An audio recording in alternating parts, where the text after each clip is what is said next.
Hello, everyone, and thank you for joining us today and tonight, depending on where you are. Phil and I are so happy to have you guys with us, and we're just waiting for Greg. Hopefully, technology holds up, and we'll see him in a few moments. But tonight, we are going to be talking about keeping the magic alive, alchemy secrets they don't want you to know.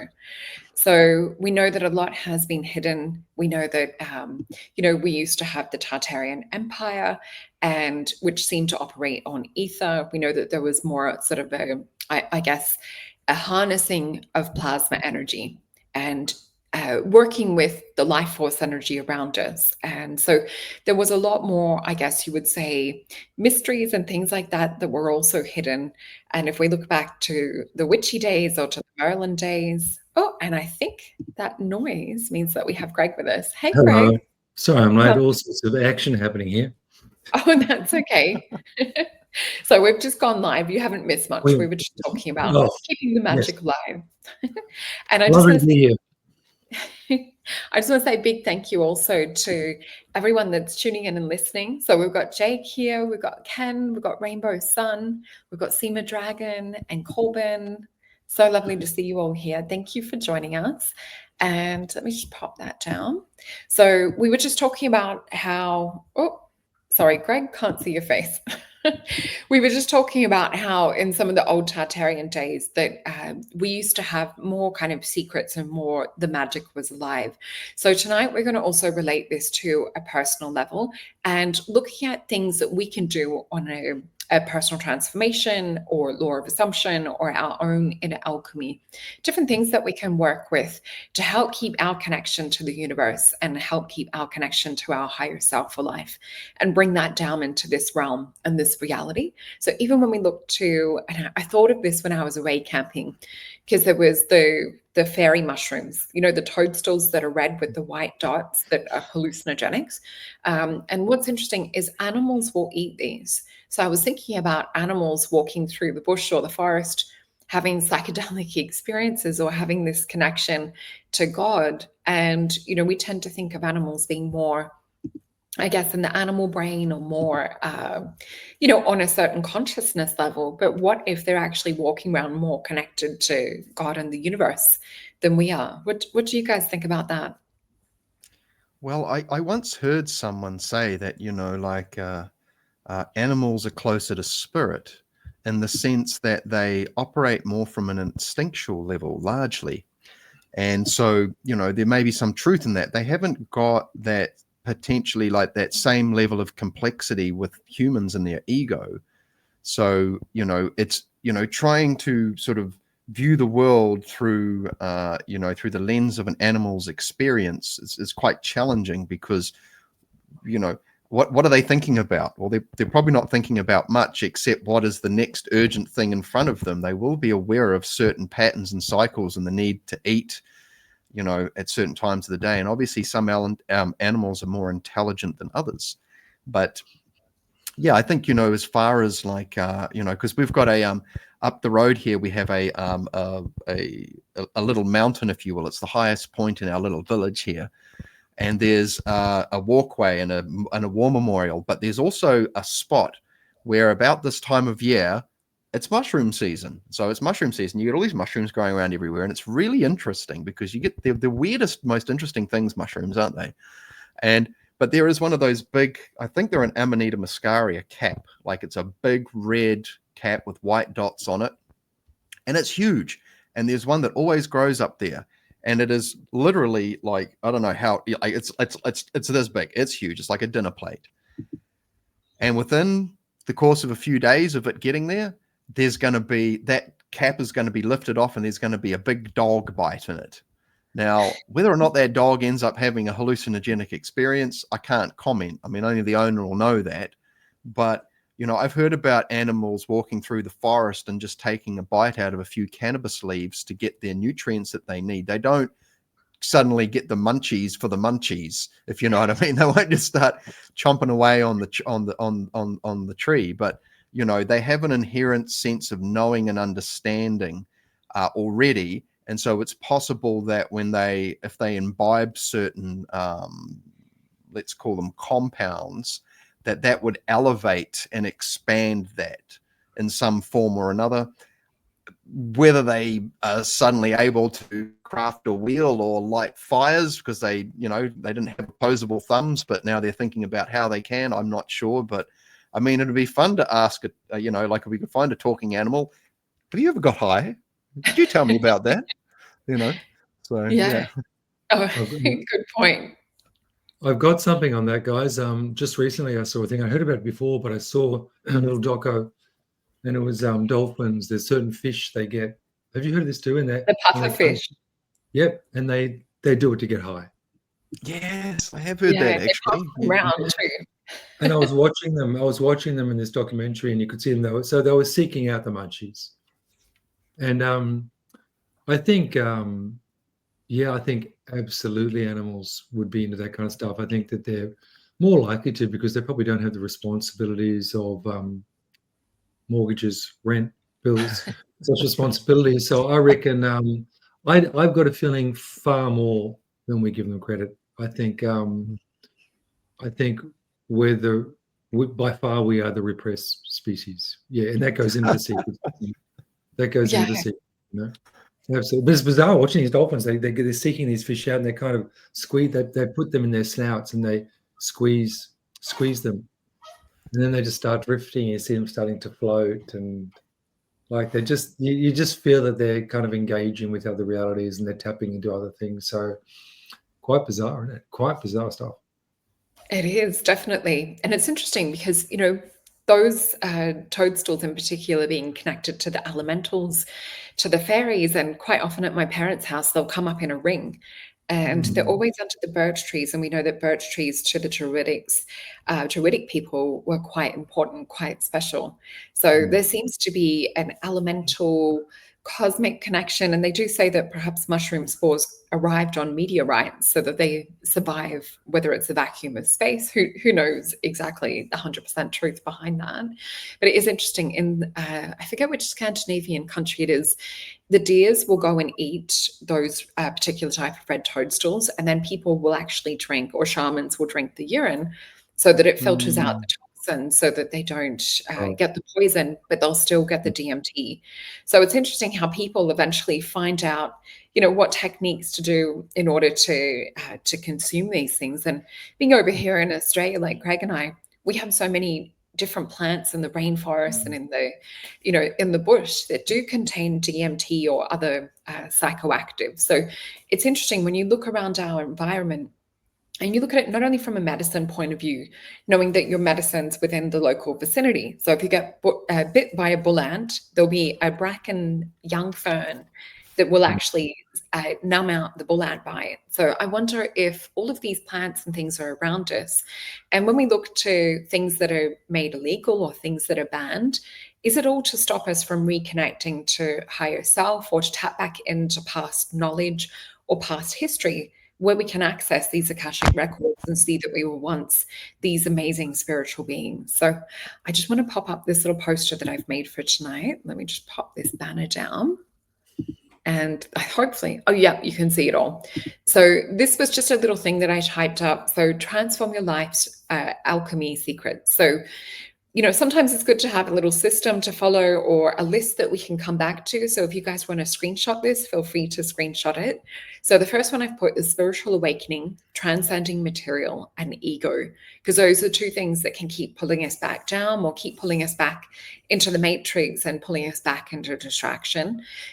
Mind over matter, harness thoughts to shape reality. So we've talked about this on many shows, being conscious of, negative thoughts or thoughts that are creating a reality that you would not prefer. So if we can harness those thoughts and start to override them and put in the thoughts that we do want to create, this is one of those secrets that helps you to tap into those higher states of reality.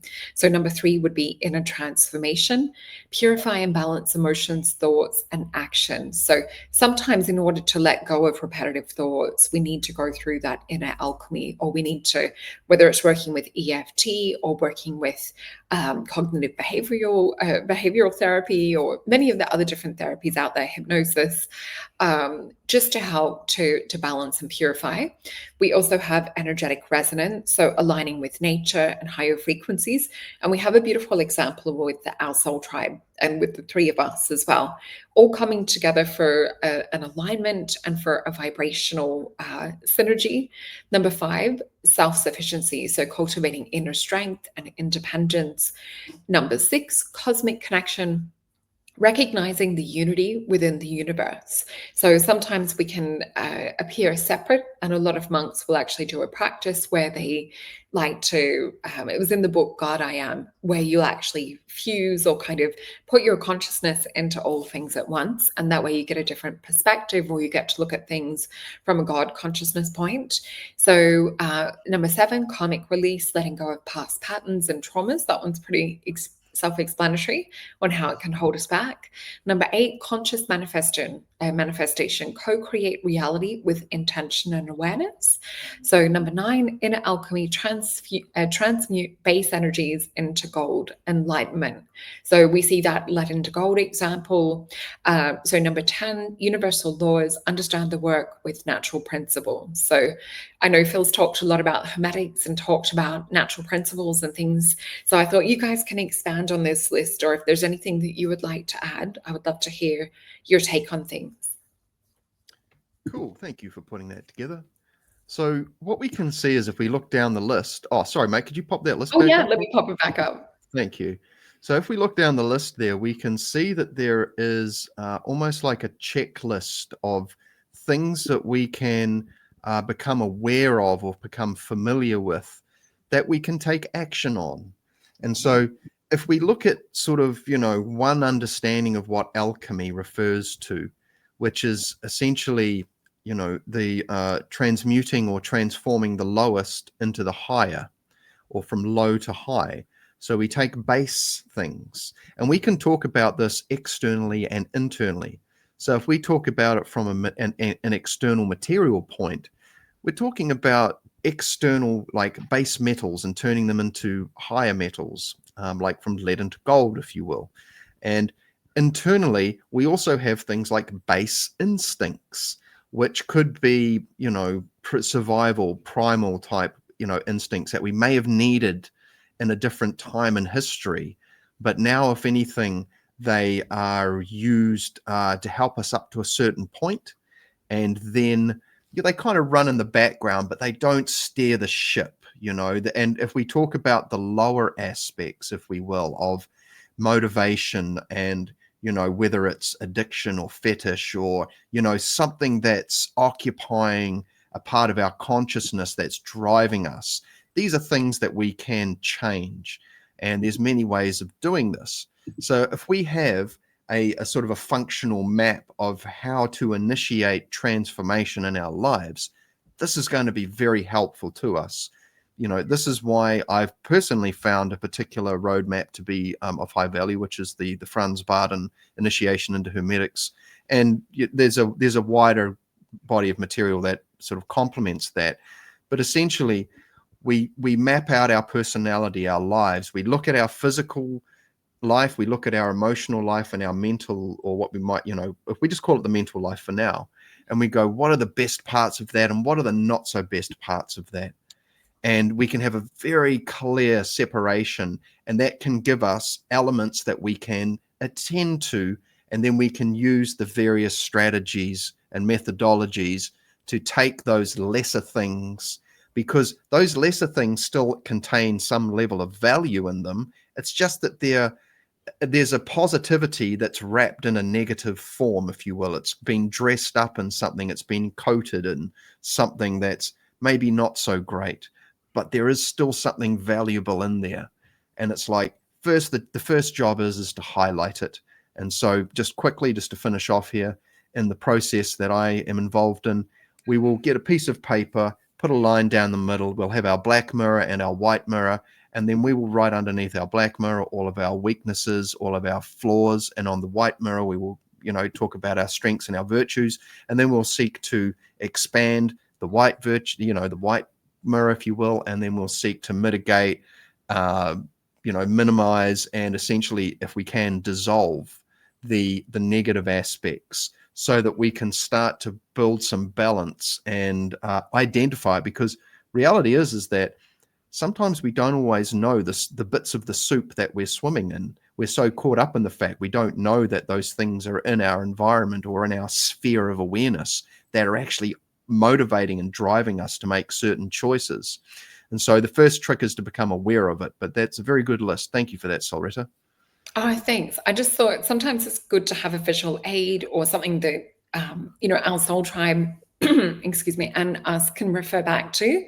So yeah, do go back and screenshot that. And thank you for those of you that have already hit that thumbs up. We really appreciate that. It helps it to be shared out.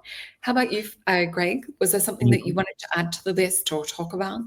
Look, it's a great list. I mean, it's basically the crux of the whole thing, isn't it? That list, it's got everything there. But one thing I want to add is that that's actually not a background for Phil. That's actually Phil's backyard.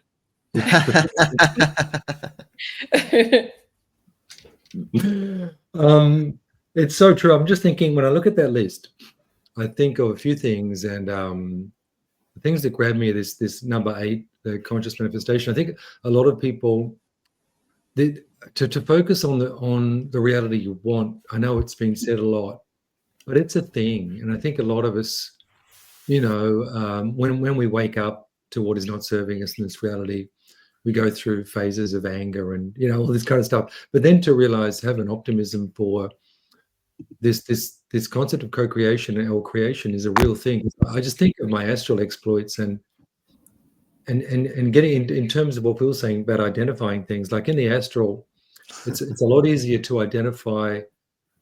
Exactly. So it's a lot easier to identify what isn't you. So fears become archetypal beings that you may encounter. So I found it's a lot simpler than people think. I've just found by observing the so-called negative aspect that's on my mind, it tends to dissipate the aspect. I don't necessarily need to do anything about it. That the doing will come from observing it, and it will naturally kind of melt it back a bit, and then I will naturally do. So it's like a springboard kind of thing. Also, like I found with my energy healing and Reiki, if I simplify one way of looking at things, I found when people leave a session, it's like their mind is more together. It's like it's more all through their body, and it's easy for the person, particularly say for 3 days or so, to see very clearly what is serving them and what is not serving them. It's very simple, rather than thinking, oh, I should do that, or that's a good idea. It's a feeling of yes or no, a visceral yes or no. And that can be, when I say what serves you, that can be from food to people to experiences to jobs, whatever. And then I find that's your chance to honor yourself. When I say honor yourself, if you take that action and actually honor what you're feeling and yes or no to that is very transmutational. Like you have a chance of changing the angle of your life, just because angles start from very small things and they become bigger and bigger and bigger. So people to honor, like really and society would say that's a selfish thing, but the best version of ourselves, and when I say best, I mean the wholest version of ourselves, the happiest version, the genuinely more content version of ourselves will serve society, will serve your family, will serve everybody. It's moving from this apparent sacrificial cult mentality that I think we think we have, that we have to somehow chip off an aspect of ourselves to be a good person. So it all encompasses everything there. I've kind of gone on a tangent there, but it's all about transmutation, isn't it? And I think just observance of what does not serve us, that helps to dissolve that. Just observing it. And in the astral, it's a very real thing, because it's like you'll have an archetype come towards you and show you basically mirror, like you're talking about the mirrors, Phil, like you're basically getting a mirror of the vibe you're giving off. So if we don't have something to grab onto for these so-called lower frequencies, then those frequencies will not enact anything within our field. So we need to look at dissolving the grab for these lesser frequencies. Yeah, I think that's good to look at it through that archetypal point of view too. And just as we were saying before, to do with, I guess, the product or the plant or the medicine being here. And, we have these pathways. So we have that DMT active within that pineal gland, or even looking at, cannabis, we have an endocannabinoidal system or receptors within the body too. And I've got this little quote that I've just popping up now. So a regulated nervous system is a high frequency spellcaster. And the reason that we put that together too is what can we do within our body? What capabilities, what geometries do we have in our body? And a lot of the gorgeous soul tribes see me talk about the sinuses, the sphenoid bone, and that being sort of the seat of the psychic senses. And when we look at it in not only from sort of a more sacred geometry, but if we look at it from an alchemical point of view too, the caterpillar into the butterfly. And this butterfly-shaped bone, the sphenoid bone, is where a lot of that light and the psychic senses are anchored. So I do believe that when we regulate our nervous system, because the vagus nerve has all of these, has the nervous system plugged into it too. So if we can regulate this, start to activate and bring this beautiful butterfly bone into alignment and to activate it into the higher frequencies and higher realms, this is really more activating that sacred technology within. So we all know about like activating that kundalini from that root chakra and bringing it up and getting that to activate that pineal. So many different things we can actually use to create our own inner alchemy, and the breath work too. We've talked about that on other numerous shows. Can you guys maybe talk a little bit on energy harvesting and just being conscious of people trying to drain your alchemy or drain your magic, so that maybe when we talk about frequency, like the spellcasting quote that I've popped up, how this would maybe perhaps like water it down? Can you talk about the importance of staying within, I guess, our own activation, our own energetic frequency? Sure. So whichever sort of realm of operation that we're looking at, whether it's a physical or emotional or a mental sort of realm of operation where different things take place, there is there's optimal functioning, and then there is suboptimal functioning.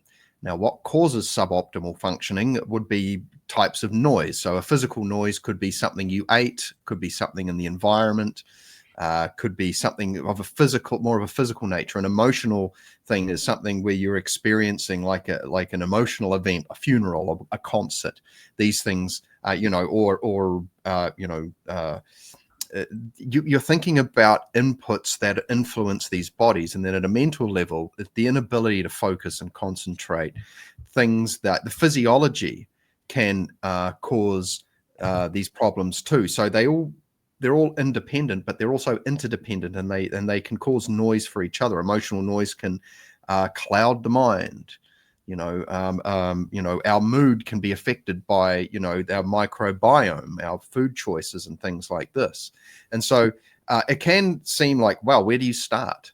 Well, the good news is that I think that especially in the modern age, when we have such an emphasis placed on, I guess, a rationalistic understanding of reality as a ground level, we can look at the physical anatomy, and then we can look at the recorded subtle anatomies from the various traditions that deal with, beyond the physical, the non-physical anatomies, if you will. And then we see where things start to line up and if there's a crossover, because at some point the energetic body crosses over into the physical. Okay. Where does that change happen? And how can we explore that in a very satisfying way? Now, for myself, what I found is that after studying, practicing things like Hermetics, Tai Chi, Qigong, and even Reiki, what I've found is that, we have a nervous system, right? And we are aware that plays a major role in the way that information is communicated throughout the 3D shell, if you will. And then it's like, well, what else is it communicating with? Is it transceiving? Is it receiving and sending? Is it storing? What's it doing? And then, of course, this lesser known aspect of the human physiology, lesser known, I will say, in spiritual circles, called the white tissue, the fascia and ligament system, and how that plays in. And so what we find is that there's this myofascial, or this facial weave of white tissue, like this elastic band kind of weave that wraps around pretty much every cell, organ, bone, muscle throughout the body. And through a certain model of understanding, that is the junction point between the physical and the energetic. The fascia is this kind of what you might call the most physical end of the energy body and the most energetic end of the physical body. And so what happens is that, when you think about, when you think about this facial weave, and, the fact that it is able to be grown, it takes a lot longer than muscle, but what you'll find is that it wraps around the nerve tissues and the nerve fibers and these types of things. Why do Tai Chi people do loosening exercises? Why are Qigong people opening their bodies up? Why is it at the beginning of the initiation into Hermetics process, it says straight away at the very first lesson, develop an elastic body?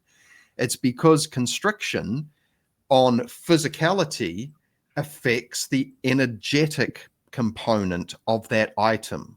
So you have a physical body, you have an energetic overlay which has a relationship to that, and so on and so forth, and going the other way too. One body affects the other body. And so by doing things like maintaining an open body where we learn to stretch the joints open and become flexible, maybe we take on a yoga or some type of Qigong, depending on our, because yoga can be quite intense for people who maybe haven't got the mobility for it, but Tai Chi and Qigong, good to go. But what you'll find is that, these pathways that you've discovered through exploring things like the vagus nerve, and also your relationship to sensation, tactile sensation, will be amplified when you go outside and breathe in a natural environment and open your body up. And so as far as harvesting available energy, stillness, and these types of things go, there is a physical element involved that's not very much talked about. And that's why, a lot of people who are into martial arts, who are looking for the spiritual end of the stick, will often end up moving away from competitive martial arts and looking to internal systems like Tai Chi and Bagua and these types of other systems, because they offer an internal framework of development that's not the hard end. And this internal development links in with these other layers of reality. And so by bringing the focus inward and focusing on this weave and learning how to explore that through either building the ball exercise, everyone knows this one where you put your hands together and you feel the gooey electromagnetic astral fluids. Okay. The thing is that where do you take that exercise? And it turns out that there's a bunch of things you can do to put your mind on this feeling rather than the bones and the joints and the things like this, and then take it off and use that essentially as a carrier to take your awareness into these other realms. And it starts with sensation in this sense, because of all of the extra sensory perceptions that we have that have been degraded. Our subtle sense of touch, or our spirit sense of touch, or clairsentience, is the least degraded. And that's kind of like, I guess, a nutshell of sort of how I would talk about, giving people some real grounded physical end of the stick, to complement your explorations into the nervous system, is to explore, why do these Tai Chi people who are able to perform these incredible feats, a little old man is able to send a giant world strongman across the room with a flick, not even just breathing into him. They're very, very cool points. And I love that you touched on the fascia, because being a kinesiologist as well, we work with mental, emotional, physical, and spiritual aspects, and things can go out of balance on any of these points. And so to bring the body back into harmony, sometimes it's through, working with the physical, sometimes it's working through the energetics or the spiritual aspect, or the acupuncture points to sort of pull everything back together. And what they say with the fascia is that it's also a crystalline interface. So it's perhaps interacting with this plasma energy. So really great points. I want to pop up your Substack, Phil, and it's looking really good. I love the artwork and everything that you've been working on really hard. So please jump on over to Phil's Substack. You'll also see that he has his bookings available as well. So you can go over there if you would like to learn more one-on-one or have an online consultation with him. Everything is over there. And I also want to remind you that Greg also has his website, and you'll see amazing videos. And I see you guys both popping up regularly on your YouTube channel. So I know that we have a lot of cross subscribers here tonight. So thank you everyone for subscribing. And you'll also see that Greg also has his bookings up as well. So both the boys doing Reiki, and you'll see a lot of other different consultations and courses. And I also have my new booking system up. So when you go in to book your session, you'll find that it comes up with, thanks, Phil. So yeah, jump on over here to learn more. We still have some of your favorite sessions available. So Psychic Tarot is definitely the most popular. And we are at sort of like a junction crossroad point that a lot of people are wanting to explore or dive deeper in. So booking a session with us and with the boys is, yeah, a great way to explore things deeper, or to kind of bounce ideas, or to look into the deeper subconscious connections that come up. Because a lot of the time when we're trying to work it out from a mental level, it's much harder to get to resolution, or much harder to get to the answer. So often going deeper down in a mystical way is really, really insightful. And also, just want to say, keep an eye out. We will have the May Zodiacs coming up at the start of May or end of April, depending on how long it takes to film. And the mystical soul readings will be up too. Is there anything you guys want to mention that you have upcoming?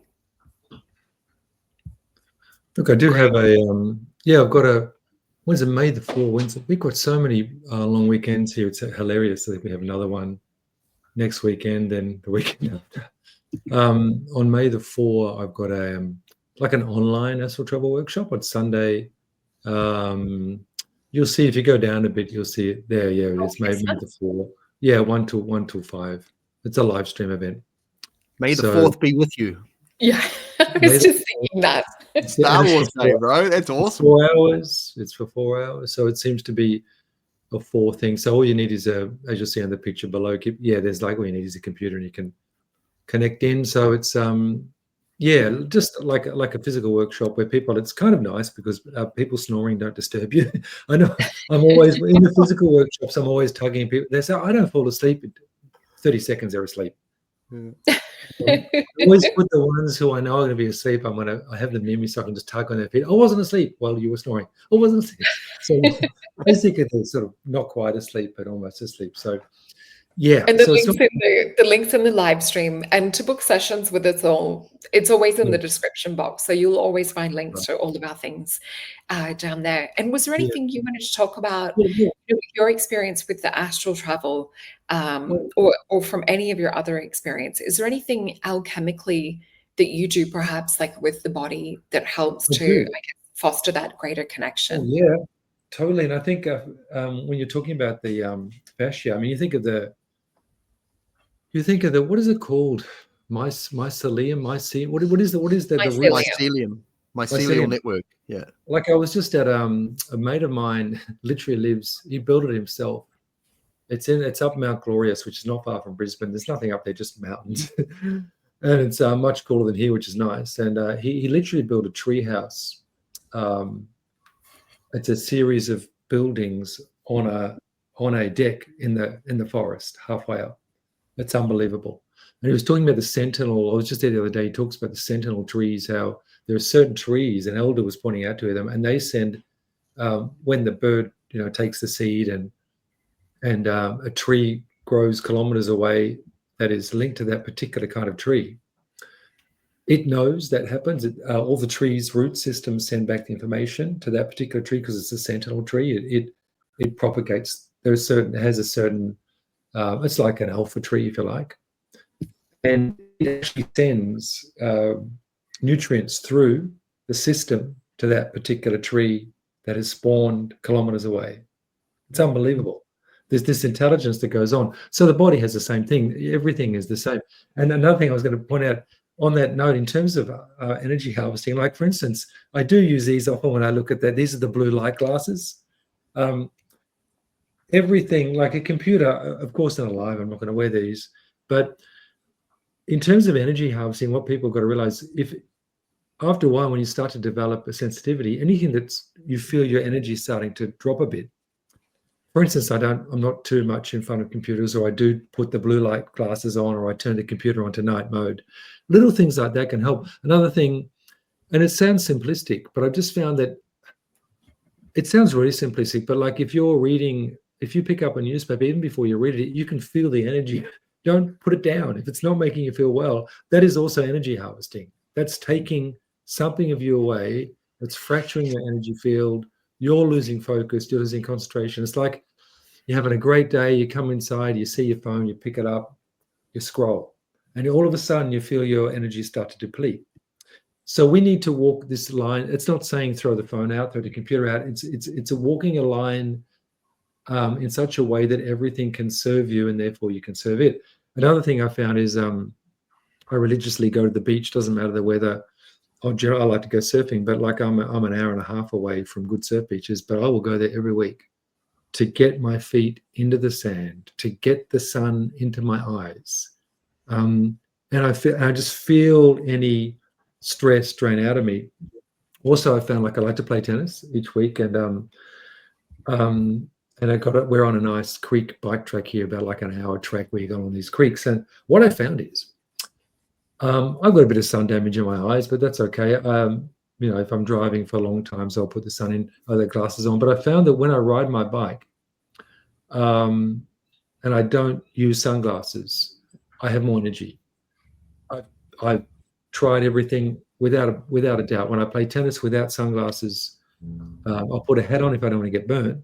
But I'll let the light come into my eyes. I find I'm getting that energy. And it's funny because the people I play say, listen, don't wear sunglasses when you play tennis, because your battery, and actually, it's actually physiological when you put sunglasses on. And of course, sometimes, this is what I mean, we don't throw the baby out with the bathwater. But when you put sunglasses on, your eyes register that nighttime is coming. And it starts to close down your system. You start to lose energy, prepares you for sleep mode. That's a fact.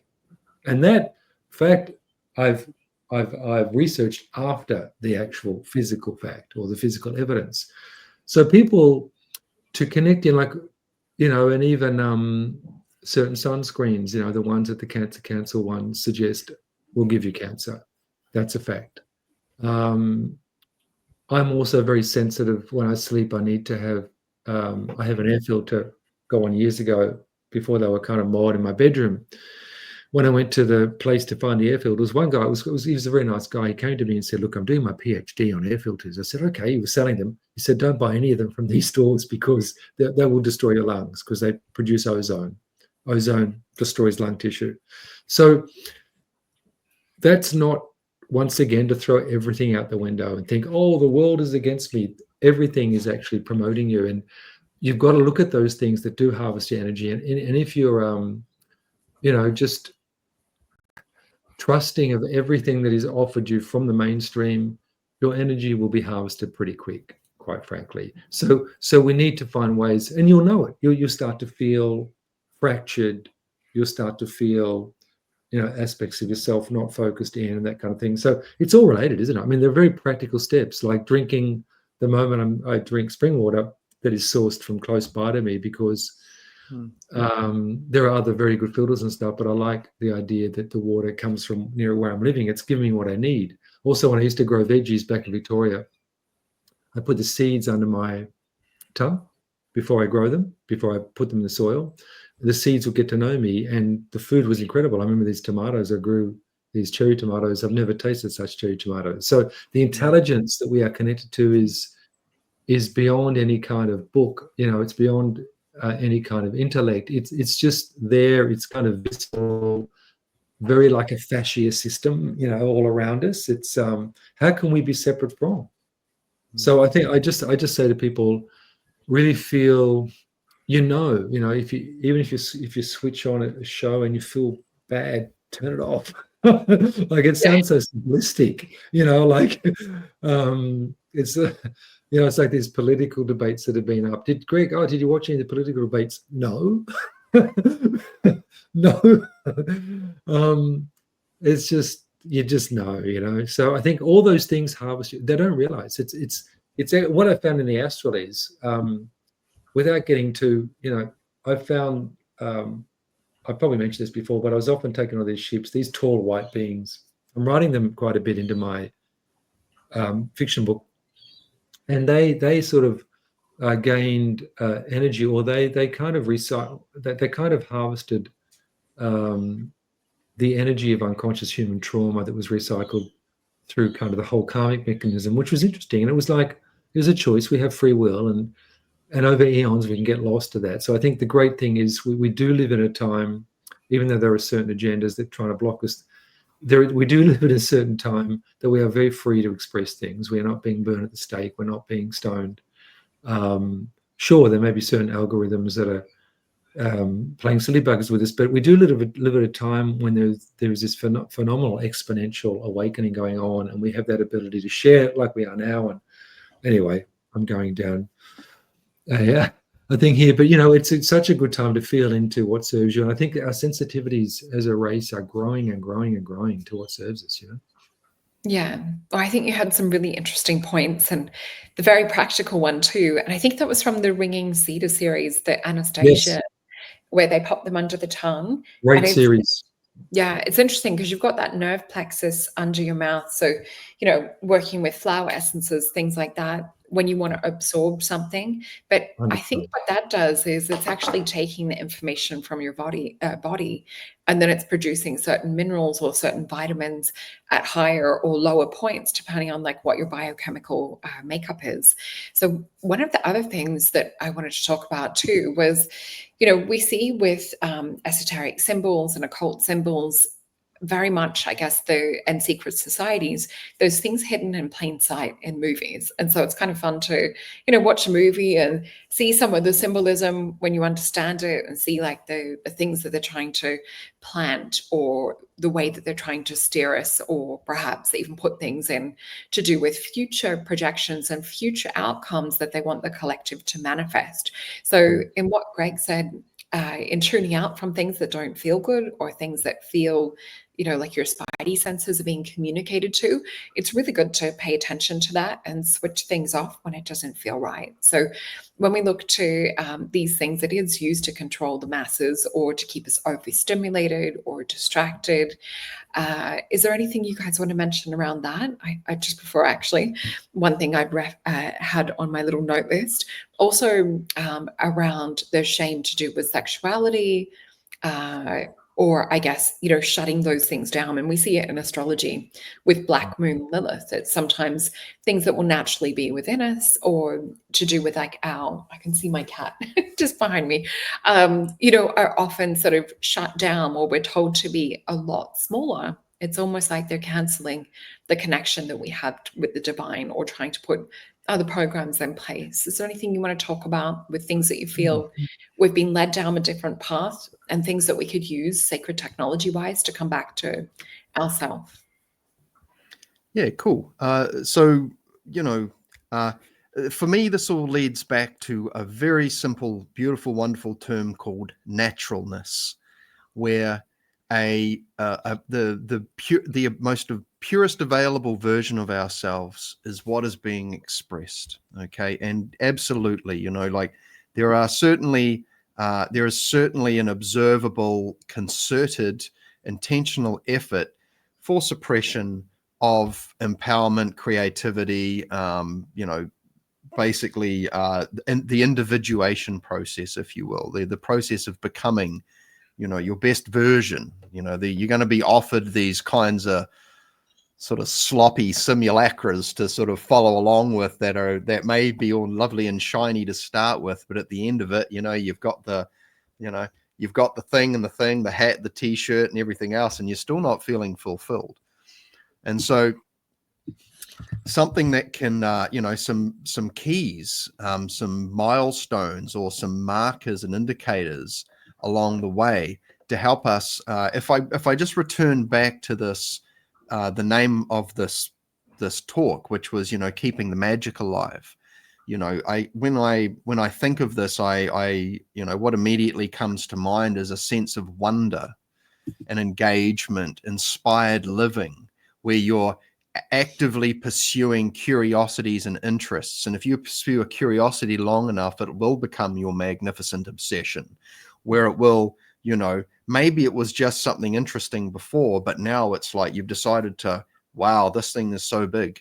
And as you develop your, your sense gates, whichever methodology you choose to, employ here, the more you can view and experience of a topic, the more there is to explore. There's greater levels of detail.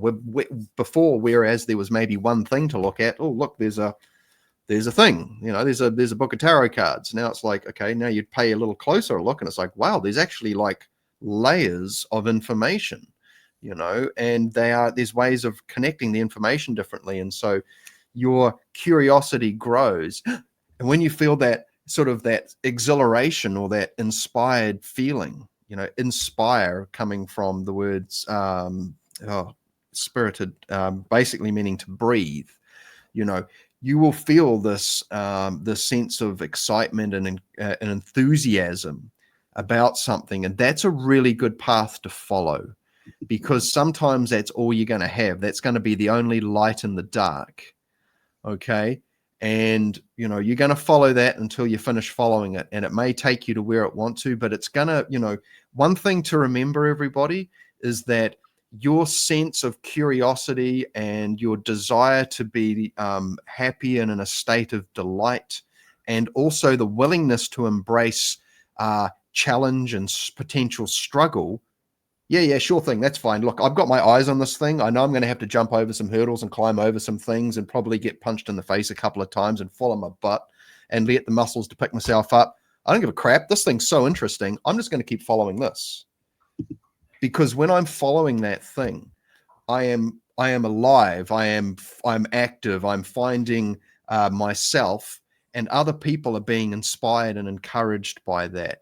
And that's affecting them in a positive way, which then ripples out into the community, out into the so on and so forth. And so, when it comes to choosing your social media, your movies, your TV shows, your music, your food, your social circles, all of that stuff, you will find that tiny little adjustments here, there, and there, and there, and there will add up, and it will dramatically contribute to the quality and the intensity and the level of quality of your sense of wonderment and engagement. Thanks, Phil. And how about you, Greg? Yeah. What was the question? No, I love everything you said, Phil. I totally feel that. And further to that, I think it doesn't mean, like, as I mentioned to you guys privately, there was a couple of really good shows on some of the platforms. Apple Cider Vinegar, very good, and also the Listeners. Yeah. Both of them, and even Behind Her Eyes was about Astral travel years ago in the UK. Mainstream shows, all of them. The first two were quite recent. They generally bend these themes to a negative outcome, but I found I can watch these things, and if you're observing yourself and you know yourself, it doesn't mean you have to throw them all out the window. You can watch them, but observe. So, to see if you're getting slightly triggered. And I found I enjoyed them, even though they're putting a negative slant on anything that's esoteric. I actually enjoy them because they're well made, and they're actually putting them into the public eye.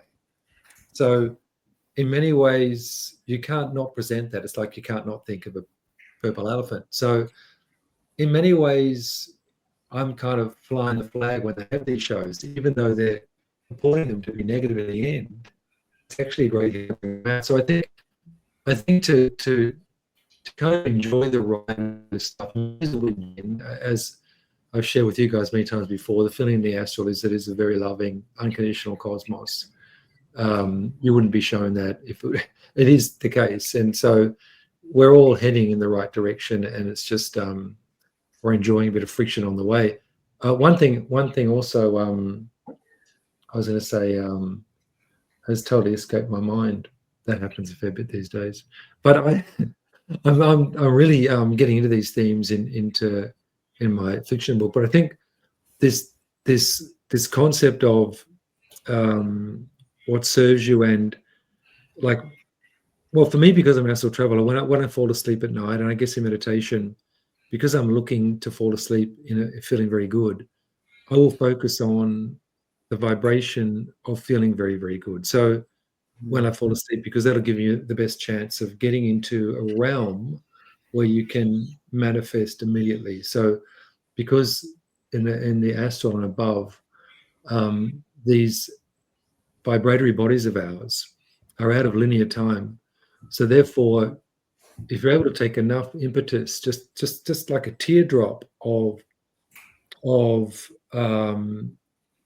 focus on a different way of being, or more harmonious, or a very harmonious way of being, that teardrop will find its own way into a reality that serves us better. And the more of us that do that, I mean, this reality only exists as it is because we're wishing it to be so.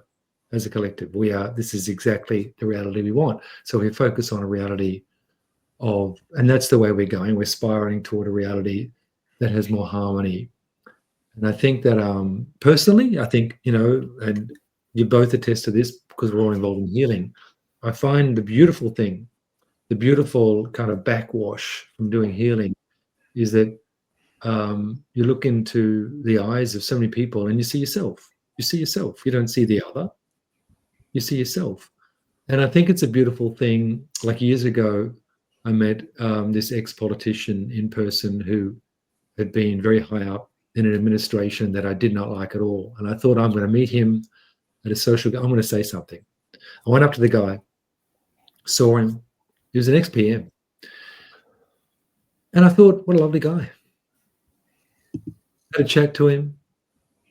I just thought, lovely guy. With like the whole notion of, I don't like his politics was out the window, and it was really nice. I had a lovely conversation, short conversation, met eyes, and just thought, okay, there's a lovely spirit there, and it was irrelevant. You know what I mean? And that's transmutation, isn't it? When really you have a bit of a giggle at some of these shows that are presented, the agenda push shows, but they're producing more and more of these shows that are actually, they've got to tell you the truth. They've got to present the truth, and that's what they're doing. They're presenting the actual truth, and then they'll take it the way they want. But they are actually presenting what is real. So I think the more we realize that, nothing's separate, there is no separation, and you kind of see yourself in everybody.